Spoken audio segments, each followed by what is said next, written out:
Oui, alors on m'a demandé de participer, enfin, de vous présenter quelque chose là. Alors, moment science, d'habitude, les autres qui sont passés avant moi, si j'ai bien compris, c'est porté plutôt sur des éléments de science. Là, on est plutôt sur un peu sur le managing de l'innovation. Alors, on a discuté un peu avec Capucine, il faut que je la mouille un peu là. Donc, je lui racontais un peu ce que je faisais. Elle me dit c'est très bien, tu vas commencer par te présenter, etc. Euh, donc, je vais me présenter. Le problème, c'est que la dernière fois que je me suis présenté, ça avait pris 2 heures. Donc, j'ai dit on va essayer de le faire en 1 minute. Alors, ça marche quelque part là. Hop, voilà. Claudia, pourquoi tu veux. Voilà, donc je me présente. Voilà, là c'est un résumé à peu près de ma carrière. Donc à gauche, j'ai commencé à bosser très tôt. J'ai commencé à bosser en 77, juste avec mon bac.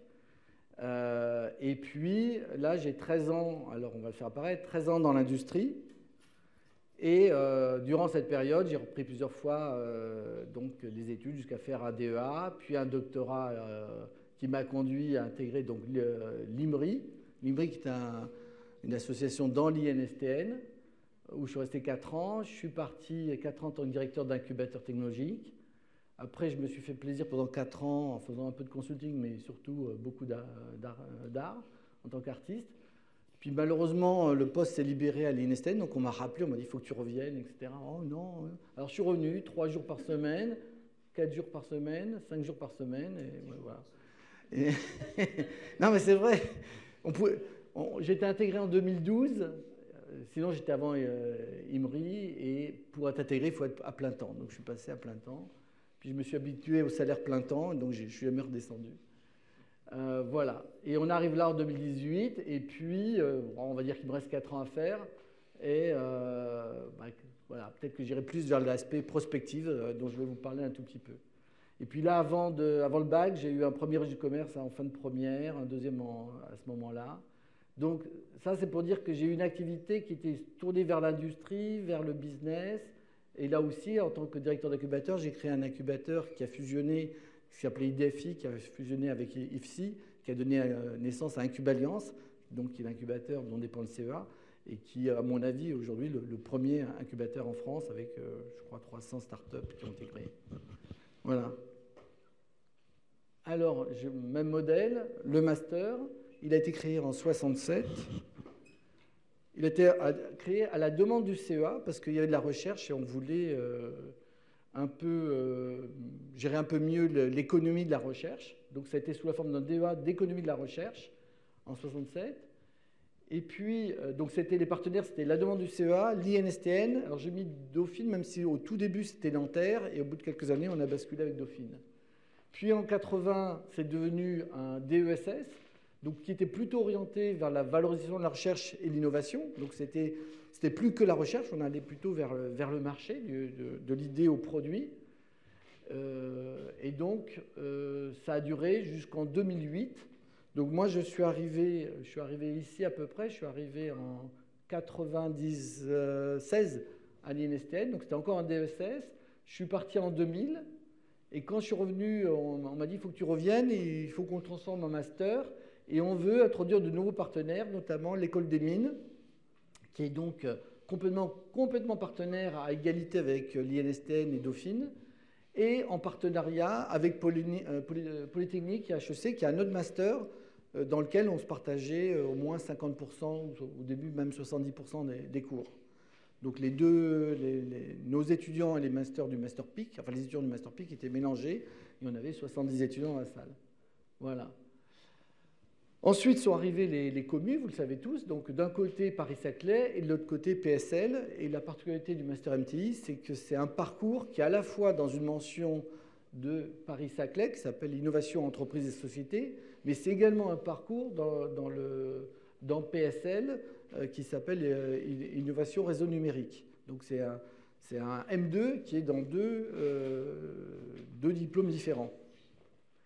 Et puis, on se prépare en 99, donc c'est bientôt, à sortir de Dauphine et de monter au niveau de PSL. Donc là, c'est la dernière promotion qui est entièrement diplôme inscrit à Dauphine. Et pour des raisons que Dauphine voudrait passer tous ses diplômes, tous ses masters en grand établissement, et que ce serait donc un diplôme de Dauphine, et que c'est évidemment inacceptable pour les mines. Et les mines sont un poids lourd dans le master maintenant, puisqu'il y a 8 professeurs qui interviennent dans le master. Et donc, soit ils créaient leur propre master en concurrence avec le MTI au niveau de PSL, soit nous, on remontait, donc on a tout remonté. Et donc, on va devoir faire une convention, bien sûr, entre PSL et CEA, INSTN dans ce nouveau cadre. Voilà. Et après, on est peut-être amené, moi j'aurais une tendance, vous voyez, plutôt management d'innovation, je me demande si on ne devrait pas s'appeler management des temps incertains. Pas à cause du collapse, d'ailleurs. Je te remonte le micro. On m'entend pas ? Ça siffle. C'est mieux, je chuchote. Voilà. Je chuchote. Je l'ai placé. Hein. Merci. 10 fois non. Alors, notre objectif, qu'est-ce qu'on veut faire ? On veut former des chefs d'orchestre. Alors, c'est curieux, parce qu'en 18 heures de propriété intellectuelle, vous n'êtes pas capable d'être un ingénieur brevet. En 18 heures de finance marketing, vous n'êtes pas un spécialiste ni de la finance, ni du marketing, ou de la conduite du projet, ou de la prospective technologique et stratégique, ou du business plan, ou de la conception innovante, ou de soft skills. Vous êtes un spécialiste de rien, mais vous connaissez suffisamment de choses pour connaître les éléments de langage, connaître la fonctionnalité, savoir à quoi ça sert, et vous êtes capable de discuter avec un ingénieur brevet et lui demander des choses, et s'il cherche à vous rouler, vous apercevoir que ça va dans le mauvais sens. Donc finalement, vous avez pratiqué un peu tout ça d'une manière opérationnelle. Vous savez qu'est-ce que c'est, comme un musicien qui doit connaître un chef d'orchestre qui doit connaître les instruments, mais il va diriger des gens qui, a priori, sont plus compétents que lui dans chacun de ces domaines. Et l'origine de nos étudiants, on a 50%, donc on a une mixité de gestionnaires et de scientifiques. Donc scientifiques, alors ça veut dire quoi ? Ça veut dire des M1 et des M2 en sciences.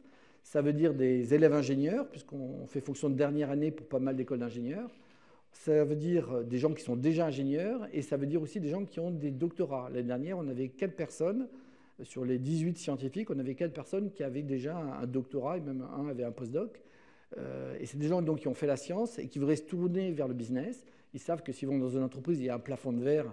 On ne passe pas le plafond de verre si on n'a pas des éléments de gestion, de finance, de stratégie, etc., etc. Et donc, ils viennent là pour avoir l'équivalent plus d'un MBA, sauf qu'un MBA, ça coûte 100 000 à 150 000 et que le Master MTI coûte à ce jour 250 €. Voilà. Alors, les gestionnaires, eux, c'est les gens qui ont fait finance, stratégie, marketing, RH, juridique. On a toujours 3-4 écoles de commerce et on a toujours 2 ou 3 Sciences Po dans la promo. Notre objectif pédagogique, alors nous, on part d'un étudiant et on veut le transformer en un mec qui fait du pognon. Non, ça ne vous plaît pas ? Bon, alors on va faire plutôt quelqu'un qui s'inscrit plutôt dans une dynamique de bon fonctionnement collectif, qui a de l'écoute, du respect, de l'authenticité, de l'implication positive, etc., etc. Donc il y a une cohésion d'équipe. Donc je dirais que c'est le manager. Rigole pas, Dominique. C'est le manager 3.0 ou 2.0. Donc en tout cas, ça a été toujours ma façon de voir le management. Je l'ai appliqué où je suis passé, dans les incubateurs. Quand un stagiaire arrivait, je lui disais, bon, tu as le droit, même en réunion, de me contredire et de ne pas être d'accord avec moi, mais à charge, bien sûr, de développer. Et soit je te démontrerai que tu as tort, soit tu vas me démontrer et puis dire « Ah merde, j'ai pas vu ça, tu as raison », ou alors, s'il n'y a pas d'argument ni dans l'un, ni dans le sens ni dans l'autre, comme c'est moi le chef, c'est moi qui décide. Mais le but, c'est de trouver, moi je disais, j'embauchais que des gens plus intelligents que moi. Parce que si pour embaucher des gens plus cons que moi, je ne vois pas l'intérêt, je peux faire le boulot tout seul. Donc, alors, l'objectif, c'est faire ça, et ce n'est pas évident, et je dois dire qu'on y réussit assez. Alors, notre méthode, c'est très axé sur responsabiliser dès le départ énormément les élèves. C'est-à-dire que plus on leur donne de responsabilité, plus ils sont contents, en fait. Ça paraît paradoxal, on pourrait croire qu'ils n'en veulent pas, mais au contraire, pour eux, c'est vécu comme une marque de respect et une marque d'autonomie.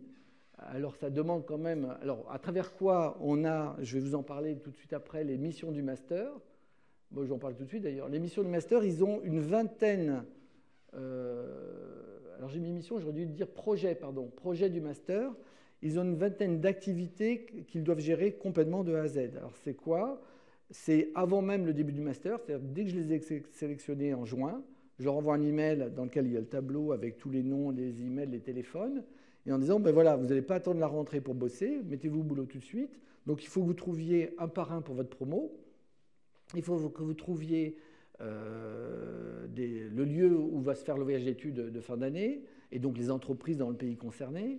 Il faut que vous preniez en charge la communication du master, donc ça veut dire le site web, ça veut dire les brochures, ça veut dire les forums, ça veut dire, il y a un site qui s'appelle MT Review, donc d'articles de synthèse qui sont écrits soit par les étudiants et parfois par des enseignants. Il y avait un moment des pitchs, ils ne l'ont pas repris l'année dernière, mais des pitchs où ils font 3 minutes de vidéo. Après, il y a la communication, donc ils ont fait cette année une dizaine de vidéos différentes lorsqu'ils sont partis au Brésil, lorsqu'ils sont partis en Allemagne, lorsqu'ils sont partis à Las Vegas pour un salon électronique. Voilà, donc il y a tout un ensemble d'activités et tout ça demande beaucoup, beaucoup de travail. Donc ils se distribuent ça. Chaque activité, grosso modo, a entre 2 et 34 personnes. Hein. Il y a des activités où tout le monde doit s'impliquer obligatoirement. Et ça représente, alors celui qui ne fout rien, qui va au minimum, il va faire 15 heures dans cette activité, et grosso modo, il a 1-2. Et puis, il y a bien un tiers de la promo qui dépasse les 150 heures. Bon, au-dessus de 150 heures, je leur donne 20, et c'est coefficient, je ne sais plus, c'est coefficient 6, donc c'est un gros coefficient dans le master. Et donc, ils s'impliquent vraiment, et quelque part, c'est la charge de travail en moins pour moi, mais surtout un coût associé à cette charge. Et ça me permet d'offrir des prestations équivalentes à ce que fait des masters à 12 ou 17 000 euros en n'ayant pas de budget, puisque c'est les étudiants qui font ce travail. Et eux, ça les motive énormément. Et on a des missions professionnelles que je vais vous décrire derrière, mais qui sont des missions pour des vraies entreprises, avec des vrais clients. Et donc, par exemple, dans les projets du master, avant la rentrée, je leur demande de préparer les cartes de visite pour tout le monde. Et donc, dès la deuxième semaine, ils rencontrent les entrepreneurs et ils échangent les cartes de visite. Donc, c'est consultant MTI, voilà, avec leurs coordonnées et au dos, le logo du MTI. Donc, et l'idée, c'est ce que disait Capucine, on évoquait, c'est que dès le premier jour, je leur dis, attendez, là, vous n'êtes pas des étudiants, c'est fini. Là. On est en septembre, en juin, en mai, vous serez dans un cabinet conseil, on va vous facturer entre 500 et 1000 euros la journée. Donc moi, j'attends de vous que, ça y est, vous preniez le costume de consultant et vous comportiez comme des consultants. Je ne veux pas d'étudiants ici. Et donc, je les mets toujours en position et en challenge d'être des professionnels. On verra ça. La bienveillance, donc c'est aussi un truc important pour nous, c'est-à-dire qu'il y a vraiment une solidarité quand quelqu'un est malade, quand quelqu'un a un coup de blues, pour quelque chose ça dure. Il y a toujours un esprit, il n'y a pas d'esprit de compétition. Et on essaye de maintenir cet esprit, cette solidarité. Il y a dans les cours qu'on a organisés la première semaine, il y a une journée entière de théâtre d'improvisation. Ça fait partie de moi ce que j'appelle les soft skills, c'est-à-dire qu'il faut être capable de venir sur une scène, de pouvoir parler, de positionner sa voix, de lancer une dynamique, de lancer des plaisanteries, etc. etc. Bon, on leur apprend aussi, parce qu'il y en a pour qui ça peut être dur. On leur apprend, bon, ils font de la méditation aussi, parce que des fois vous avez du stress, on fait de la gestion des conflits. Donc ça, c'est la première semaine qui est un peu atypique, où on fait des choses qui ne relèvent pas du programme stricto sensu du master. Alors, il y a des choses qui se poursuivent. Ils ont encore quelques cours durant les heures le soir d'improvisation. Ils ont, pendant 8 semaines, un cycle complet de mindfulness, donc de méditation aussi, pour qu'ils arrivent, lorsqu'il y a des moments dans la profession, vous le savez tous, qu'il y a des moments où on est stressé, etc., il faut prendre du recul. Bah, c'est aussi une méthode. Et on s'aperçoit que beaucoup d'établissements comme Google et autres développent ça par biais personnel. Et beaucoup d'universités aux États-Unis, maintenant, commencent à mettre ça aussi comme capacité de savoir prendre la distance ou gérer les conflits, etc. C'est des éléments de management, somme toute, très importants.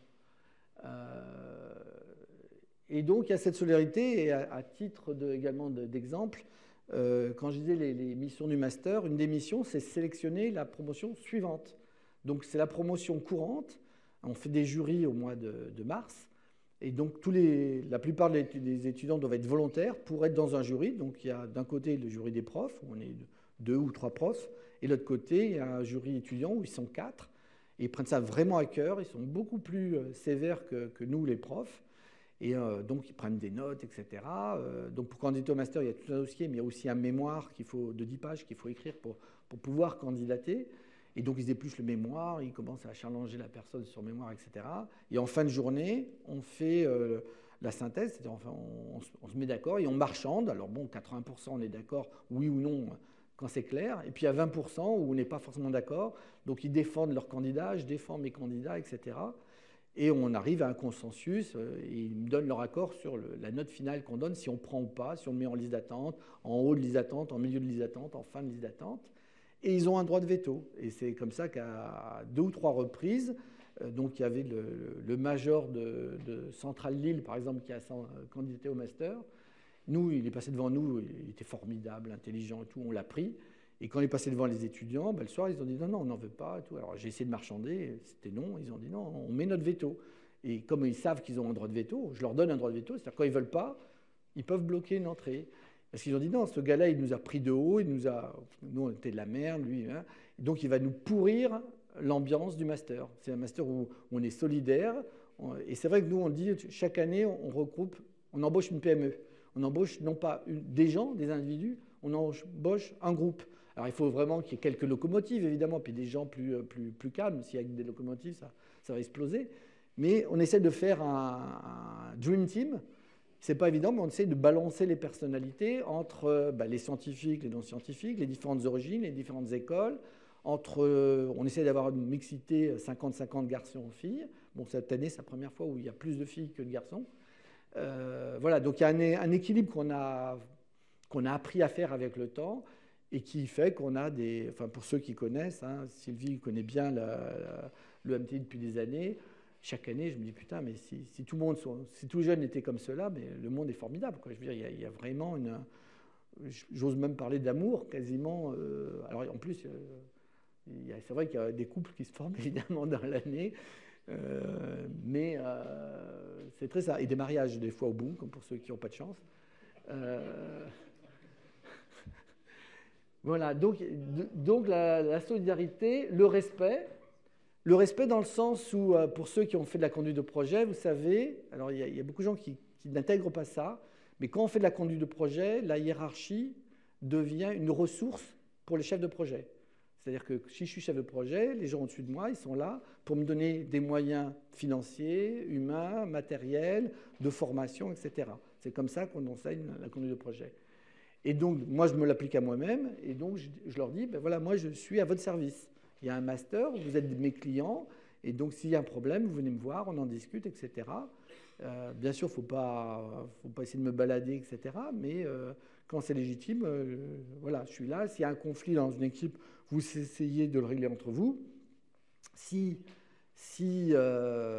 entre vous, vous n'y arrivez pas, je ne suis pas là pour jouer le gars qui punit. Non, mais vous venez me voir en me disant, bon, on a essayé de régler, on n'y est pas arrivé, on a besoin d'arbitrage et je dois intervenir, mais je dis, mais si vous ne le faites pas, l'expérience m'a toujours montré que ceux qui ne le font pas, soit ça se finit mal dans l'équipe, parce qu'il y en a 2 qui font le boulot et le troisième, c'est un passager clandestin, bon, ça arrive, ou alors ça explose en vol, et alors c'est la mission vis-à-vis du commanditaire qui, des fois, je suis obligé de sauver la mission, de virer un étudiant d'une mission, parce que c'est plus gérable. Donc le plus vite on gère ça, le mieux c'est, et ça fait aussi partie de la structure permanente, hein, de la hiérarchie, de régler ces problèmes-là. Donc on est à leur service, et puis il y a une partie fun, donc ils organisent tous les mois un after-work inter-promotion, donc les promotions jusqu'à 10 ans d'ancienneté, ils se retrouvent dans un café, ils font des trucs comme ça. Il y a le voyage d'études qui est un moment fort du master, alors c'est un voyage d'études, c'est pas que du fun. L'année dernière, le rapport qui est sorti faisait 52 pages en anglais, et chaque entreprise visitée avait une note de synthèse, etc., une sur le pays, sur l'économie du pays, etc. Et d'ailleurs, je l'ai fourni à l'IHESD qui partait ensuite dans la même destination et qui m'ont dit ça nous intéresse de récupérer ton dossier pour préparer notre propre voyage. Et on fait toute une série de conférences. Donc on fait une conférence un peu, pas informelle, mais presque, tous les 15 jours à Dauphine. Donc ça, c'est tous les mercredis de 17 à 19 heures.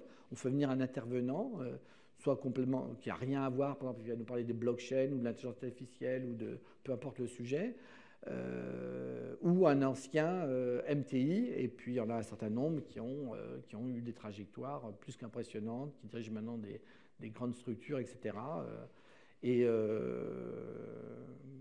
Un qui était un ancien alors du DEA de toute l'origine, qui est Michel Griffon, par exemple, qui a été directeur général adjoint de l'ANR et qui continue là cette année. Il pilote une mission de prospective dont je vais vous dire quelques mois après.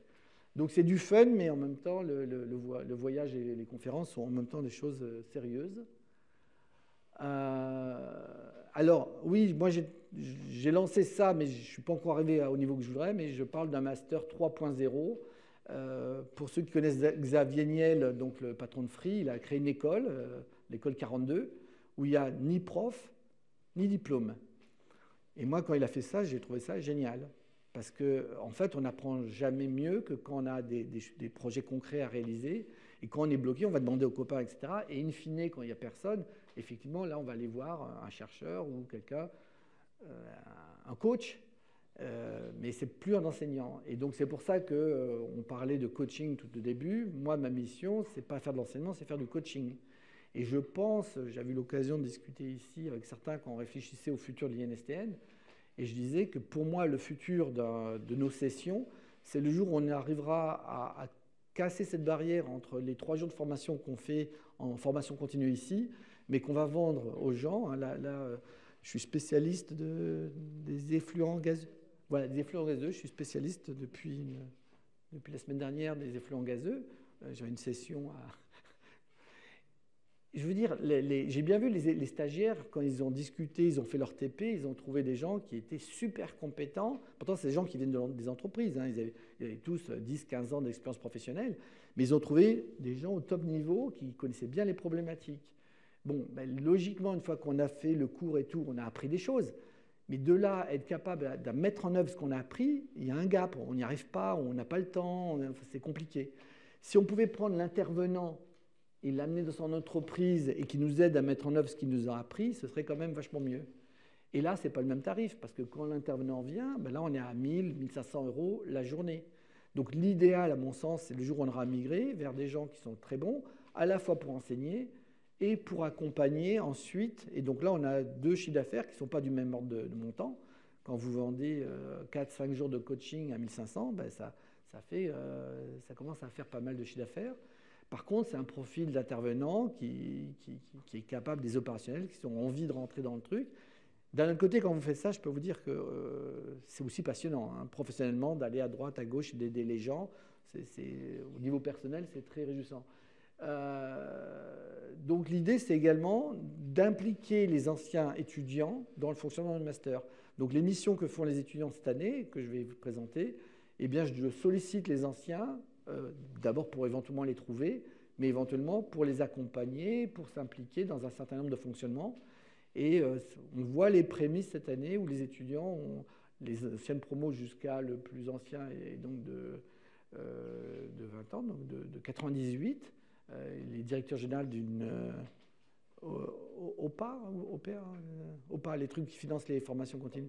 OPCA, voilà, il est patron d'une OPCA parisienne. Et donc, on a monté des réunions soit à la BPI, chez un ancien de la BPI, soit dans ses bureaux à lui, à Paris, pour réfléchir à ce que devrait devenir le master, etc. Et donc, moi, mon but, c'est d'avoir un master qui fonctionne par et pour les étudiants. Alors, le Saturne du master, c'est les missions. Donc, la première mission, c'est la mission de business plan. Alors, on a un peu changé le nom. D'ailleurs, c'était business plan et on s'est perçu dans la pratique que le business plan, c'est assez... il y a un certain nombre de choses avec les éléments financiers, etc. En fait, c'est plutôt du conseil stratégique qu'on s'aperçoit. Il y a des gens qui veulent vraiment le business plan, puis des fois, on fait tous les... C'est plutôt pour décider vers quel marché il est pertinent d'aller, quelle stratégie avoir, etc. Donc, c'est un peu plus large et plus diversifié que simplement un business plan. Donc là, quasiment tous les... Alors, avant, tous les étudiants faisaient le business plan. On en a 34. Et puis, à partir de cette année, comme il y a 3 missions et que toutes les passionnent, on leur a dit le choix. On dit, OK, vous en prenez 2 sur 3. Donc, le business plan n'est plus... Donc là, j'en ai 27 sur 34 qui font le business plan cette année. Les autres font de la mission de prospective technologique et stratégique. Donc là, c'est vraiment passionnant. C'est une discipline qui est très, très peu connue.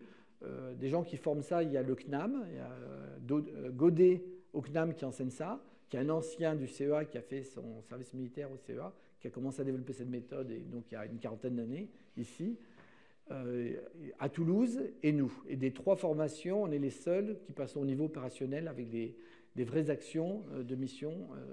Donc c'est quelqu'un de l'ADAS, du bâtiment en face, Nathalie Popiolek, qui intervient pour la prospective et qui enseigne. Donc elle a écrit un bouquin qui s'appelle Un guide de la prospective technologique et stratégique. Elle a écrit un bouquin après 10 ans de master MTI. Comment imaginer des futurs.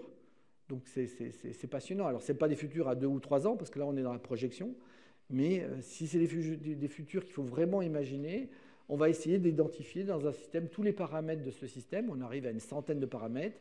Par exemple, une étude qui nous a été demandée, je vous donne quelques exemples, c'était Paul Luquez qui nous a demandé donc une étude sur les piles à combustible, combien de véhicules rouleraient à piles à combustible en Île-de-France en 2030. Donc là, il y avait tous les paramètres. C'était bien sûr le coût du pétrole allait intervenir, la stabilité au Moyen-Orient, le coût des membranes que développait le CEA, qui était à l'époque à 200 € le mètre carré, qu'il fallait ramener à 20 € le mètre carré, etc. La législation sur le rejet des CO2, bien sûr, par rapport aux voitures thermiques, patati patata. On avait une centaine de paramètres. Et il fallait faire l'étude. Donc on réduit de 100, on cherche ceux qui sont les plus importants. Donc on va les appeler des moteurs.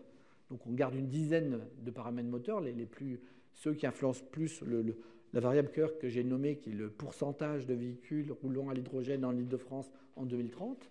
Donc on voit ce qui influence le plus. Et une fois qu'on a cela, on identifie également ce qu'on appelle les leviers sur lesquels on peut jouer. Donc si on est le gouvernement, on peut nous jouer sur les normes, sur les incitations fiscales à l'achat, etc., etc. Et on voit comment ça peut jouer, et on propose aux commanditaires, donc là en l'occurrence c'était Paul Luquez, mais ça pourrait être le gouvernement, quels sont les paramètres, disons selon 4 jeux de paramètres qu'on appelle 4 scénarios, qu'est-ce qui peut se passer. Donc un scénario, on va dire, la tendance, disons la continuation de la tendance business as usual. Un autre qui est le scénario favorable, défavorable, et celui de rupture. Donc on présente 4 scénarios, on montre les paramètres de ces 4 scénarios, et on montre des stratégies optimales pour chacun de ces scénarios. Et après, comme on est aujourd'hui, on ne sait pas lequel des 4 va marcher, et bien on essaye de proposer un 5e scénario qui est sous-optimal par rapport aux 4 autres, mais qui est celui qui, en fonction de l'appétence au risque du commanditaire, va permettre le plus de souplesse, de revenir en arrière ou de s'adapter à la situation. Voilà, et donc c'est vraiment une aide à la décision stratégique des dirigeants. Donc on a eu des missions comme ça pour l'ADEME, etc. Voilà. La 3e mission, c'est les missions de conception innovante qui sont basées sur les travaux de l'école des mines de Paris, la méthode CK, Concept Knowledge, et je fais court parce que Capucine m'a fait signe. Il y a l'axe des connaissances, l'axe des concepts, et on s'aperçoit que l'innovation est souvent sur la diagonale, la rencontre entre des technos, des nouvelles technos et des nouveaux concepts, enfin des anciennes technos et des nouveaux concepts, des anciens concepts et des nouvelles technos, ou les deux nouveaux. Voilà, et donc ça c'est une méthode quasi mathématique de créativité qui, d'après moi, multiplie par 2 ou 3 la créativité, et qu'on ferait bien d'appliquer à tous les doctorants du CEA, parce que si en 3 ans on pouvait faire l'équivalent de 9 ans de recherche, ce serait quand même intéressant. Voilà, ça c'est le nombre de missions qu'on a fait en 10 ans. Donc vous voyez, on dépasse les 120 missions, dont 29 business plans pour le CEA et 32 prospectives technologiques pour le CEA. Et le reste, c'est sur l'énergie et le développement durable, 32, voilà. Résultat, alors je vais passer, on est classé premier au classement SMBG, de 2014, 15, 16, 17, 18, devant des gens comme le EM Lyon, Arrêt Métier, Toulouse Business School, Grenoble École de Management, Centrale Supélec. Donc on est assez fiers parce que tous les autres sont à 12 000 € ou 17 000. Et nous, avec nos 250 €, c'est... le classement ARS, ça c'est le ministère, on est classé A+, donc c'est bien. L'emploi, dernière statistique que j'ai faite, 100% d'embauche, un mois après le stage, 42 kg de brut moyen, donc c'est quand même au-dessus de la norme, et avec des boulots quand même très intéressants. Pour les étudiants qui viennent nous candidatent, en général, on est leur premier choix. Auprès de l'école des mines de Paris, c'est vraiment leur master innovation. Ils y tiennent énormément. Donc maintenant, il y a un co-directeur du master aux mines. Et on va remettre donc, le mois prochain les diplômes du master dans les murs de l'école des mines. Voilà. Et on a beaucoup de demandes. J'ai plus de demandes que d'étudiants, de stages et de postes. Voilà. Et puis, pour finir, je voulais juste dire que j'essaye de montrer l'exemple à mes étudiants. Et c'est vrai que quand on montre qu'on a un comportement et qu'ils l'apprécient, en général, ils essayent de... Donc là, je montre qu'il faut méditer. Ça marche parce qu'il y en a quelques-uns qui m'ont suivi ce jour-là. Hop. Ça s'est un peu agrandi. Et à la fin, tout le monde est venu, y compris Durouchou, qui est un ancien du CEA, qui doit avoir 80 ans. Et puis Paul Maître, Albert David, qu'on a vu tout à l'heure. Voilà. Et voilà la dernière image sur la plage. Alors, on ne voit pas bien sur le sable, donc je voulais un peu tracer. Voilà.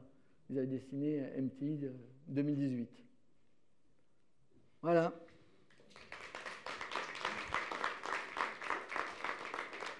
C'était la première fois qu'on faisait un truc comme ça, aussi fun sur la plage. C'était une petite surprise que j'ai beaucoup appréciée.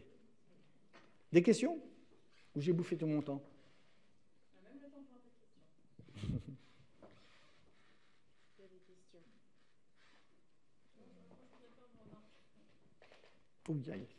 questions. C'est juste une remarque pour dire que, comme j'ai bossé avec Lionel sur des justement sélections, la chose que tu dis pas quand même, c'est qu'il faut que les étudiants en question, qui immédiatement ne sont plus des étudiants, soient des gens très motivés et qu'ils travaillent énormément. Et donc on les prévient quand même dès le départ que c'est pas du 35 heures par semaine, mais je ne sais pas si tu peux évaluer, mais c'est le double, quoi, en gros. Je pense qu'ils sont à 60 heures. Voilà. Enfin, c'est énorme. Ils font 1100 heures entre le 15 septembre et le 15 avril. Donc c'est vraiment énorme. Il y a 550 heures de cours et 550 heures de mission. Donc en général, au mois de février, c'est le mois où ils me détestent parce qu'ils n'en peuvent plus, ils sont fatigués. C'est vrai qu'il y a énormément de boulot. Bon, ils le savent, ils sont prévenus, on leur dit, les anciens leur disent. Mais c'est vrai que je me souviens d'un élève de l'école des mines de Douai qui me disait que ça avait été plus dur pour lui, le Master MTI, que sa prépa des mines. Et mais il m'a dit, ça a été mon anniversaire la plus dure. Il m'a dit, mais ça a été la meilleure de tout mon parcours universitaire. Et il rajoute derrière, d'ailleurs, je pense que ça a été la meilleure année de ma vie. Je veux dire, quand quelqu'un vous dit ça, ça vous fait plaisir, quoi, parce que... Et puis moi, je confirme que pour avoir assisté à pas mal de retours de leur stage ou de leur mission, ils ont des résultats fabuleux, quoi. C'est-à-dire qu'en moins d'un an, ils arrivent à acquérir des compétences incroyables et ils sont bluffants, quoi. Non, ils sont bluffants. Alors, il faut dire que la candidature est tellement forte que la quasi-totalité ont fait une année de césure entre le M1 et le M2 pour augmenter leurs chances d'intégrer. Donc, on a des gens qui ont passé un an aux États-Unis ou à Séoul ou en Chine et qui parlent chinois, qui parlent coréen, qui parlent espagnol, qui parlent... Alors, je ne dis pas tout le monde, mais une fois que j'ai fait le total, la promo entière, ils parlaient 17 langues différentes. Donc, ce qui était impressionnant, je trouve. Et d'ailleurs, Coréa est parti il n'y a pas peu de temps en Corée. Et à l'ambassade de France, la personne qui a reçu, c'était... Elle dit, qu'est-ce que vous avez fait comme formation? J'ai fait le MTI de l'INSTN. Donc, il était tout content de rencontrer quelqu'un qui parlait coréen, donc couramment, et qui venait du master. Dominique, tu avais une... Est-ce qu'on ne pourrait pas... J'ai tilté sur la mission de prospective technique et stratégique. Oui. Est-ce qu'il ne pourrait pas y avoir un pont entre cet enseignement-là, cette partie-là de l'enseignement, à travers une mission, et l'activité d'un chef de projet à l'INSTN?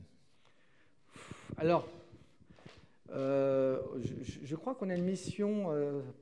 L'année dernière, je ne suis pas sûr, parce que je ne m'occupe pas des missions de conception innovante, il y avait peut-être une mission de l'Université du futur, pour voir vers où va tendre l'enseignement. On pourrait imaginer ce genre de choses, mais la prospective, non, ça ne s'appliquerait pas vraiment sur des choses aussi pointues que ça. Pour vous donner un exemple de ce qu'on démarre là la semaine dernière, on a 5 missions.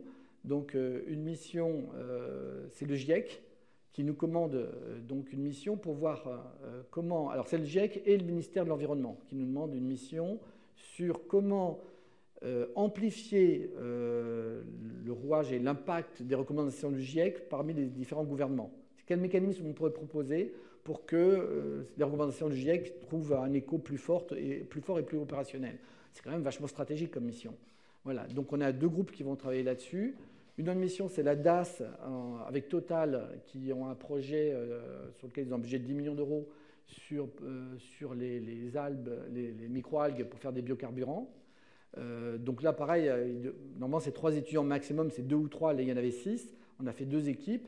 Une qui va focaliser sur l'aspect du prototype qu'il faut créer, que le CEA doit créer, parce que c'est le CEA qui doit le faire, le prototype qui va précéder l'usine. L'usine, ce serait énorme, mais déjà, il faut faire un prototype un peu plus grand. Donc, une équipe va bosser sur ces aspects-là de prospective. Quel est le devenir de cette technologie? Et l'autre, le devenir sur la capture du CO2, puisqu'il faut savoir que les algues sont alimentées avec le CO2. Typiquement, on va capter à la sortie d'une cimenterie des cheminées, on va récupérer le CO2 et on va nourrir les algues qui vont devenir du carburant, qui, une fois cramés, vont devenir à leur tour de nouveau du CO2. Mais entre les deux, ils auront servi à créer du carburant. Donc là, on a 2 missions pour le Total. On a une mission pour Worldcast, qui est une société, la première société française, qui fait tout ce qui est entre un micro FM et l'autoradio dans la voiture, donc tout ce qui est transmission, multiplexage, diffusion des données, etc., etc. Donc cette boîte, elle est première en France, première en Allemagne, elle a des marchés aux États-Unis. Ils sont 100 salariés. Et puis la FM est en train de disparaître. Il y a certains pays dans le nord de l'Europe où ils ont arrêté la FM et c'est plutôt du numérique terrestre. Ils ont changé leur radio et les nouvelles radios ont les deux, ils sont en numérique et en analogique. Donc là, il y a un enjeu qui est en train de se jouer, qui risque de les tuer. Parce que si tout passe par Internet et que dans votre voiture du futur autonome, vous êtes sur la 5e génération, là, comment on appelle télécom, sur les téléphones mobiles. Oui, 5G. Voilà, sur la 5G, la radio va disparaître et les jeunes n'écoutent plus la radio. Donc ils ont mis au point un système qui permet de rendre la radio interactive. Et donc, on fait une étude pour eux sur la radio interactive du futur.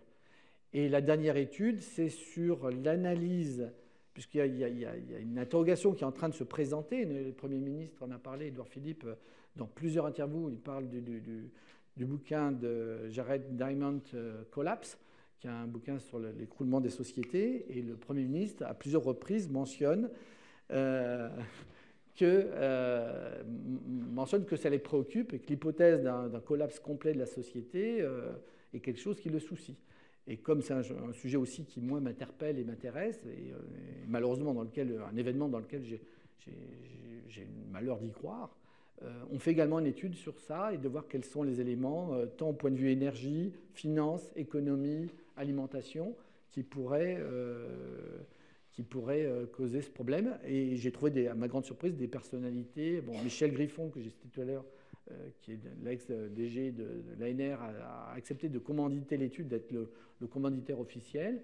Mais on a des gens comme Dominique Ponce, qui est à Bercy, qui est donc inspecteur général des mines, qui a été la directrice de développement de l'ADEME, elle a été la directrice générale de l'IFREMER et elle est à l'ANCHR sur les énergies de demain aux mines. Qui apparemment va s'impliquer aussi dedans, puis d'autres personnalités du même calibre qui m'ont donné leur accord pour contribuer à cette étude. Donc là, on va avoir accès à des gens vraiment scientifiques de top niveau, et on va essayer aussi de faire des conférences ici à l'Einstein sur cette thématique, mais de ne pas inviter des écolos de bas étage qui nient la science, mais vraiment des gens qui sont dans la science et qui vont nous amener des éléments pour savoir... est-ce qu'une croissance infinie dans un monde fini est possible? Bon, on sait bien que c'est non, mais donc comment doit se finir l'histoire, quoi? Comment on doit changer de modèle? On comprend bien que quand on est en vélo, si on ralentit, à un moment donné, on tombe. Donc on est dans cette hypothèse, on ne peut pas ralentir. Le premier gouvernement qui ralentit a 0% de croissance, crée 1 million de chômeurs, et le système implose. Donc, quelle est la solution? Donc ça, c'est aussi une étude qu'on va faire. Je ne sais pas pourquoi je parlais d'émissions, mais... Ah oui, c'était ta question. Joël? Le séminaire de rentrée, le voyage d'études, etc., sont financés comment? Via l'émission en Oui, entreprise? j'ai oublié de le dire, le master coûte 250 €. Et puis, c'est pas l'INSN qui peut payer un voyage pour 35 personnes au bout du monde. Donc, on a besoin d'un budget, grosso modo, de 50 000, 60 000 € pour toutes les activités du master. Donc, effectivement, les missions que réalisent les étudiants, moi, je dis aux entreprises, écoutez, il faut apporter votre soutien. Donc, selon l'entreprise, quand c'est une personne physique qui a un projet de création d'entreprise, on lui demande 1 500 hors taxe, 1 800 TTC. Quand c'est une entreprise créée, mais qui est toute petite, qui démarre, c'est 3 000. Et puis, quand c'est une entreprise qui dépasse les 150 000 € de chiffre d'affaires, on lui demande 5 000, ce qui, somme toute, n'est pas beaucoup. Voilà. Et pour les conceptions et les ventes, c'est tout le monde à 5 000. Et pour la prospective, c'est plus dur parce que là, on est vraiment face au GIEC, face à l'ADEME et ça, il n'y a pas toujours les budgets. Donc, quand ils peuvent, ils payent. Quand ils ne peuvent pas, on le fait gratuitement. Et puis voilà. Voilà, donc c'est pour répondre sur le financement. Grenoble ? Je ne sais pas si on peut les entendre. On les a vus 2 secondes. Oui, on est là, mais je ne sais pas si vous nous entendez. Oui, c'est parfait. Voilà, nous, on vous entend très bien. On vous voit aussi. Est-ce que vous avez une question? A priori, dans la salle, non. Non. Non. Bon, ça a dû être clair, non. Non. Bon, écoutez, en tout cas, c'était un plaisir de vous le présenter. Didier ? Alors, et la filière qu'on représente. Alors, c'est dommage parce que j'avais un slide complet, une page entière que m'avait demandé Philippe là-dessus. Donc, je m'étais soucié de montrer tout le lien. Il y a... bon, j'ai une boutade, je peux le dire maintenant. Quand il est arrivé, il m'a dit, mais ça sert à quoi le Master MBTI à l'INSTN? Et comme moi, je suis un peu provocateur, il commence à me connaître, et je lui dis, strictement rien. Et alors, bien bon, et je dis, non, rien. Je dis, par contre, au CEA, oui, au CEA, c'est dans l'émission du CEA, de faire du transfert technologique, de créer de la valeur ajoutée dans les entreprises, etc. etc. C'est une des missions importantes, la mission 7, je crois, du CEA. Donc là, oui, on a une très forte valeur ajoutée. Après, pour l'Île-de-France, on crée beaucoup d'entreprises en Île-de-France. Donc là aussi, et pour la France aussi, on contribue à la compétition de la France. Donc je lui dis, voilà, l'INSTN 0, et puis CEA beaucoup, et puis la France beaucoup. Et donc il m'avait dit, non, moi, il n'y a que l'INSN qui m'intéresse. J'ai dit, bon, on diverge de ce point de vue. Moi, je suis d'abord CEA avant d'être INSTN et pas l'inverse. Mais c'était mon analyse personnelle.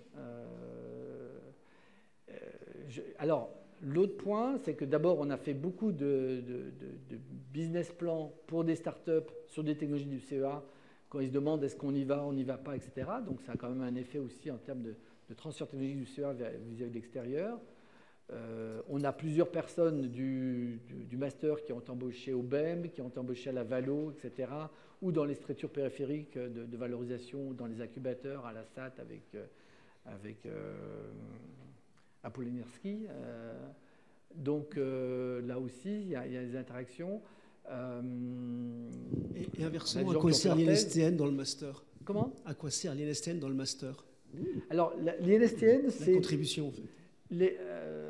Concrètement, toute la partie prospective technologique, qui est une partie très importante, personne ne sait le faire. Il n'y a que la partie, si c'est ça la question, dans quel segment on est indispensable. Parce que je sais que récemment, Philippe Corral demandait si on ne pouvait pas développer des formations en formation continue, par exemple, sur l'entrepreneuriat et la création d'entreprise. Bon, ma réponse, c'est non. HEC fait très bien ça, il y a plein d'autres acteurs qui font ça, on n'a aucune valeur ajoutée si c'est pour faire venir des intervenants. Bon. Par contre, en prospective, les gens capables de faire ça, il y en a très peu. Donc, il y a Nathalie Popiec qui est là, mais sinon, des gens opérationnels, ils ne sont pas 5 en France, quoi. Également, tu as des gens comme Vincent Fabriguette, qui est responsable de la propriété intellectuelle à Cadarache, qui a à la fois ce côté propriété intellectuelle, le côté conception innovante et le côté sur les méthodes TRIZ. Des gens comme Vincent Fabriguette, il y en a 3 en France, disons. Donc, quand ces gens-là interviennent près du master, il y a une forte valeur ajoutée, puisque c'est des gens rarissimes. Voilà. Donc, nous, c'est un peu notre historique. On vient de la dimension plutôt technologie. Donc le CEA amène la partie technologie, Dauphine amène la partie finance, et les mines amènent la partie conception innovante. Voilà, donc chacun amène son excellence dans son domaine. Je ne sais pas si ça répond à ta question ou partiellement, je sais pas.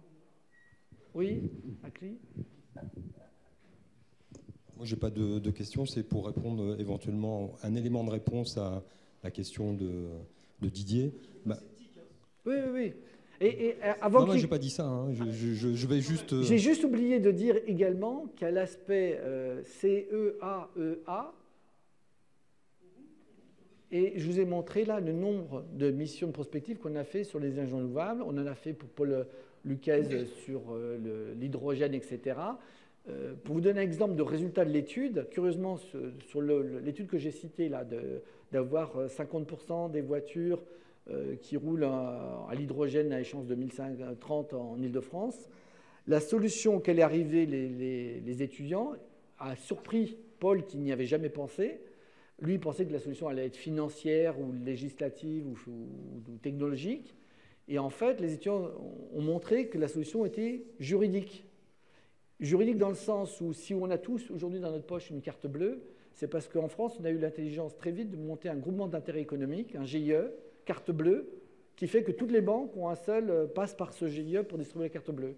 Et les étudiants ont dit, si vous voulez qu'il y ait de l'hydrogène demain en France, et notamment en Ile-de-France, il faudra qu'il y ait un GIE dans lequel il y aura les gens qui font du pétrole, donc Shell, Total, etc., qui est l'air liquide qui va fabriquer l'hydrogène, et qui est Gaz de France, qui a les infrastructures, les pipes dans lesquelles il y a le gaz. Et il se trouve qu'on peut mettre 7% d'hydrogène dans le gaz sans que ce soit explosif, parce que le problème, c'est le transport d'hydrogène qui est explosif en cas d'accident. Donc, on pourrait transporter partout en France de l'hydrogène dans le réseau primaire de gaz gros diamètre, et à certains hubs qu'on va aller dans des mètres plus bas, on peut faire des séparateurs, récupérer l'hydrogène au plus près de la station, avoir un tuyau qui va jusqu'à la station. Et donc, ça a évité d'avoir des camions qui circulent en ville avec de l'hydrogène et qu'en cas d'accident, ça fasse exploser le quartier. Donc, la solution par rapport au problème du danger de l'hydrogène, c'était la création d'un GIE. Et il a été épaté. Il a dit, waouh, jamais j'aurais pensé que la solution était de cet ordre-là. Voilà. Je t'ai coupé à clé. Non, il n'y a pas de souci, je t'en prie. Non, c'était juste dire que ce que peut apporter ce master, en fin de compte, parce que moi je suis convaincu, on en a déjà discuté avec Lionel, c'est l'approche pédagogique. La pédagogie qui consiste à déverser sa connaissance, enfin un intervenant vis-à-vis d'un public qui est là pour ingurgiter et faire le perroquet, c'est terminé ça. C'est révolu. Aujourd'hui, il faut aller vers une pédagogie entre guillemets innovante, où effectivement c'est tout à fait une pédagogie par et pour les étudiants, c'est-à-dire que ce sont les étudiants. Si on veut former des jeunes qui plus tard qui seront les chefs d'entreprise, il faut une tête bien remplie, mais qui ait aussi un sens critique et qui se projette dans l'avenir avec des capacités d'innovation, de prospection, etc., etc. Et ça, effectivement, on peut toujours le faire à travers une formation académique classique, mais il va falloir 10-20 ans avant de former des gens qui soient de ce format. Donc cette forme de pédagogie où elle est nouvelle, je pense que c'est vers quoi l'INSTN doit évoluer. Après, ce que peut apporter l'INSTN, c'est le terreau, quoi. Le terreau pour permettre à certains RP, responsables pédagogiques, d'aller dans cette... Tout à l'heure, comment s'appelle qui est parti Servan est parti. Et donc, j'ai fait la clôture vendredi midi de la session sur les effluents gazeux, dans laquelle je ne connais absolument rien. Bon. Et j'étais choqué parce que dans le tour de table, quand je cherchais à savoir ce qui allait, ce qui n'allait pas, une remarque qui a été faite, c'est qu'ils ont dit « ce serait quand même bien si on pouvait avoir la version unique des supports. » Je dis « Vous ne les avez pas ?» Il me dit « Non, l'intervenant ne veut pas les donner. » Et moi, ça fait 20 ans que j'ai viré tous les profs qui ne voulaient pas donner leur support. C'est-à-dire que moi, il n'y a aucun support papier, parce que quand vous voulez chercher un truc que vous avez vu, quand vous avez tous vos fichiers sur votre ordinateur, vous tapez le mot-clé et il vous sort le fichier dans lequel il y a le mot-clé. S'il faut ressortir les bouquins de sous le pied de chaise ou de lit pour refeuilleter, retrouver le truc, personne ne le fait. On arrive chez soi, on range les supports, c'est fini. Donc moi, j'avais plaidé à un moment donné pour que tous nos supports soient même au format du téléphone. Et je parlais des sessions, par exemple, pour les transporteurs routiers de matière radioactive. Je dis, quelle manière de garder le lien, même après la session, c'est que si on avait une application qui serait juste une projection des slides les plus importants dans le transport de matières dangereuses, qui serait sur une application pour que le routier qui a fait la formation il y a 2 ans, il ne se souvient plus de l'ordre des priorités en cas d'accident, qu'est-ce qu'il doit faire en premier? Est-ce qu'il doit sécuriser les lieux ou il doit appeler les secours? Il ne sait plus. Ben, si dans son téléphone, il avait juste une icône, il frappe, et chaque accident, craque, vous faites ceci, vous faites cela, et qu'on dit on va vous remettre le truc à jour, etc., on garde un lien avec le client. Et évidemment, s'il doit reformer d'autres personnes, il ira chez nous et pas chez le concurrent, parce qu'il veut garder l'application. Donc il ne faut pas s'arrêter à... Et donc là, avoir des supports qu'on ne fournit pas sous forme électronique, mais moi j'étais scandalisé, j'ai essayé de cacher ma honte, parce que j'avais honte, mais je dis bon, je vais essayer de convaincre l'intervenant, mais il faut les virer ces intervenants-là.